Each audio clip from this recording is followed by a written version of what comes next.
The music cuts. 80,000 voices fall silent. Michael Jackson drops the microphone. He's running across the stage toward the barrier. Security rushes. The crowd gasps. He's reaching for someone in the front row. His sequined glove touches a small hand. The stadium holds its breath. This is the moment that changed everything. But how did we get here? What could make the king of pop stop his own concert? Let me take you back to that night in Munich, 1997. A night that would become legend. The History World Tour was in full swing. Michael Jackson at the peak of his powers. Dangerous had conquered the world. History had broken records. Tonight, Munich's Olympic Stadium was a cathedral of sound. 80,000 souls gathered to witness something transcendent. But none of them knew they were about to witness something far more powerful than any performance. In Section A, Row 3, sat 8-year-old Thomas Mueller. Leukemia had stolen his strength, but not his spirit. His mother, Maria, had saved for 2 years to buy these tickets. Thomas had one dream, to see Michael Jackson live. The doctor said he had months. His mother said he had tonight. Michael emerged from beneath the stage like a vision. The crowd erupted. Scream thundered through the stadium. Pyrotechnics exploded. The energy was electric, supernatural. This was Michael Jackson in his element, commanding the stage like a general commanding an army. Song after song, the performance was flawless. "They don't care about us," had the crowd in a frenzy. "Smooth Criminal" was perfection incarnated.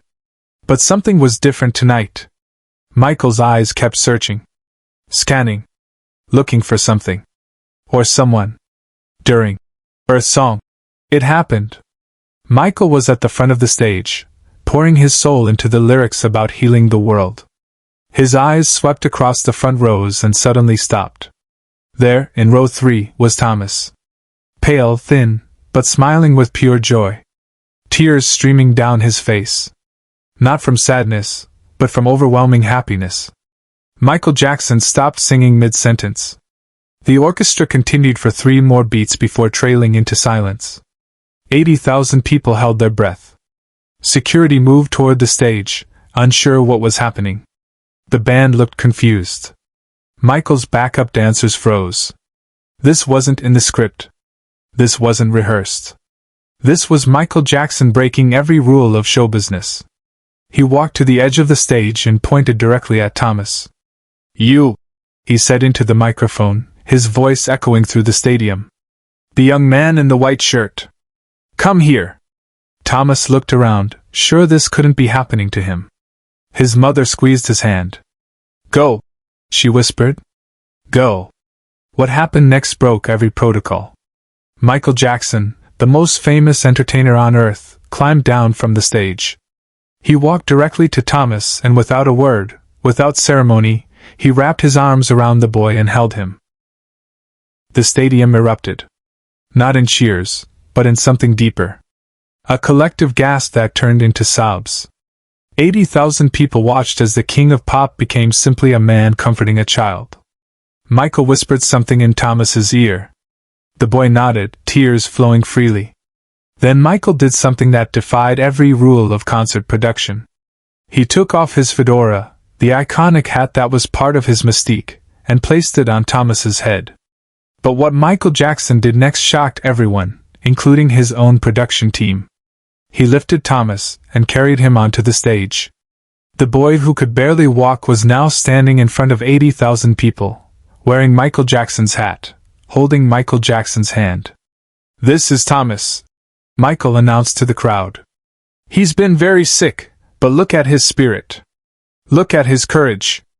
Thomas, can you help me sing?" The opening notes of "Heal the World" began to play. But this time, it wasn't a performance. It was a prayer. Michael and Thomas sang together, their voices carrying across the stadium. The crowd joined in, creating a chorus of hope that seemed to lift the very roof. Thomas's voice cracked with emotion, but he kept singing. Michael never let go of his hand. The cameras captured every moment, but no camera could capture the energy in that stadium. This wasn't entertainment anymore. This was transcendence. When the song ended, Michael knelt down to Thomas's level. He whispered something else in the boy's ear, too quiet for the microphones to catch. Thomas nodded vigorously, wiping his eyes. Michael then reached into his jacket and pulled out his white glove, the single most iconic piece of clothing in entertainment history. He placed it in Thomas's hands and closed the boy's fingers around it. "Keep this," he said into the microphone. "And remember, you are loved. You are not alone." The stadium exploded. Not in applause, but in a release of pure emotion. Grown men wept openly. Mothers held their children tighter. Security guards wiped their eyes. Even the hardened production crew was crying. Subscribe and comment below because what I'm about to tell you next will restore your faith in humanity. Thomas was escorted back to his seat, still wearing Michael's hat, still clutching the glove. But Michael wasn't done. For the rest of the concert, he dedicated every song to Thomas. During "Man in the Mirror," he kept looking at the boy. During "Billie Jean," he pointed to him during the chorus. This wasn't just a concert anymore. It was a love letter to a dying child. After the show, something unprecedented happened. Michael Jackson, who rarely granted backstage access, sent word that Thomas and his family should come to his dressing room. For 45 minutes, the king of pop sat with his family, talking not about music or fame, but about courage, about hope, about the power of believing in tomorrow. He signed everything they brought. He took pictures. But more importantly, he listened. He listened to Thomas talk about his dreams, his fears, his love for music. Michael told him about his own childhood, about finding strength in difficult times, about how music could heal any wound. Before they left, Michael made Thomas a promise. He would call the hospital. He would check on his progress. He would make sure Thomas knew he was remembered, that he mattered, that someone cared. But here's the part of this story that no one could have predicted. The part that will give you chills. Thomas's doctors were baffled. In the weeks following the concert, his condition began to improve. Slowly at first, then dramatically. His white blood cell count increased. His energy returned. 6 months later, he was in complete remission. The doctors called it a medical miracle. Thomas's mother called it something else. The power of feeling loved, of feeling seen, of knowing that even in your darkest moment, you are not alone. Michael kept his promise. He called the hospital monthly. When Thomas was declared cancer-free, Michael sent a personal video message congratulating him. When Thomas learned to play piano, Michael sent sheet music with personal notes in the margins. The fedora and the glove became family treasures, but more than that, they became symbols. Symbols of a moment when humanity trumped celebrity, when compassion conquered commerce, when the most famous man on earth proved that true power lies not in commanding a crowd, but in comforting a single soul. Thomas grew up to become a music teacher. He still has the hat and the glove. He still tells this story to his students. He teaches them that music isn't about fame or fortune, it's about connection, about healing, about love. Share this story and subscribe because this is exactly the kind of humanity the world needs to remember. Years later, when Michael Jackson passed away, Thomas was among the millions who mourned. But his grief was different. He wasn't mourning a pop star. He was mourning a friend. A man who had shown him that miracles happen not on stage, but in the quiet moments when we choose to see each other's pain and respond with love. The Munich concert of 1997 was never officially released in full. But bootleg recordings exist, and if you know where to look, you can find that moment. You can see Michael stopping mid-song. You can see him climb down from the stage. You can see him place his hat on a dying boy's head and sing about healing the world. But what the cameras couldn't capture was the real magic. The magic of a moment when the boundary between performer and audience, between star and fan, between strength and vulnerability, simply disappeared. Michael Jackson died in 2009, but that night in Munich lives forever. It lives in Thomas, who still teaches music with the same passion Michael showed him. It lives in the thousands who were there, who witnessed not just a concert, but a masterclass in human compassion. And it lives in that fedora and that glove, now displayed in Thomas's music classroom, where every day students learn that the most powerful performance isn't about perfect pitch or flawless choreography. It's about perfect love, offered freely to a stranger who needs it most. That's the Michael Jackson the world needs to remember. Not just the king of pop, but the king of hearts. The man who proved that sometimes, stopping the show is the greatest show of all. The ripple effects of that Munich night extended far beyond Thomas and his family.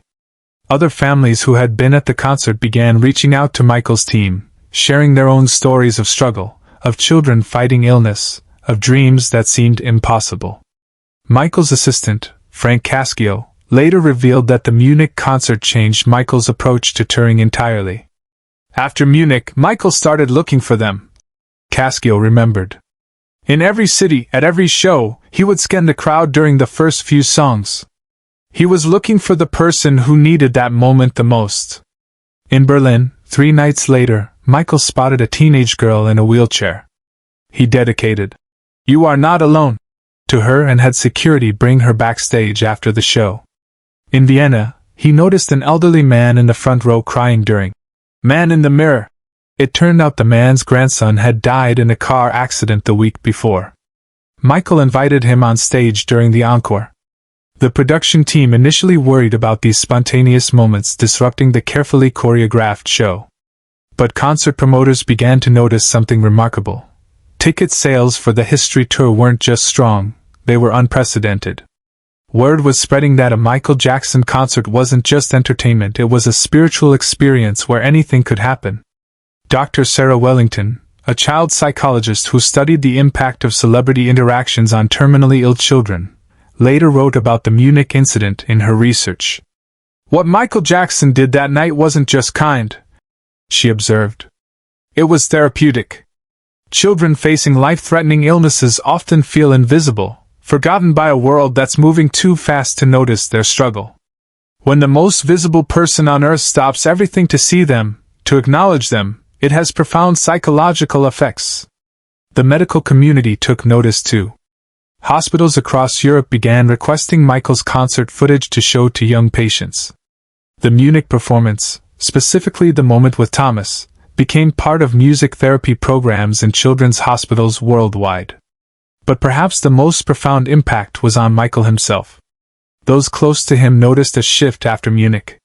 The man who had been surrounded by handlers and barriers began creating more opportunities for genuine human connection. He started visiting children's hospitals unannounced, often staying for hours, always without media present. Lisa Marie Presley, who remained close to Michael after their divorce, later said, "Munich cracked something open in Michael. He had always been compassionate, but that night showed him the power he had to heal not just through his music, but through his presence, his attention, his willingness to break the rules of being a superstar." The fedora and white glove weren't the only gifts that night. What Thomas truly received was something money couldn't buy, the knowledge that in a world of 8 billion people, he had been seen, truly seen, by someone who could have looked anywhere else. 27 years later, Thomas Mueller still teaches music in Munich. His classroom walls are covered with photos of his students, but in the place of honor sits a framed picture from that night, Thomas on stage with Michael, both of them singing, both of them transformed by a moment that proved love is the greatest performance of all. The night in Munich became more than just a concert memory. It sparked what music historians now call the human connection movement in live performances. Artists across genres began incorporating moments of authentic interaction with their audiences, inspired by Michael's willingness to break the fourth wall between performer and crowd. Bruce Springsteen later said in interviews that watching footage of the Munich concert changed how he approached his own shows. "Michael showed us that the most powerful moment isn't always the one you rehearse," he reflected. "Sometimes it's the one you surrender to." The story spread through the music industry like wildfire, but it also reached beyond entertainment. Medical professionals studying the relationship between hope and healing began referencing the Munich incident in their research papers. The phenomenon of celebrity-induced recovery became a legitimate field of study, with Thomas's case often cited as the primary example.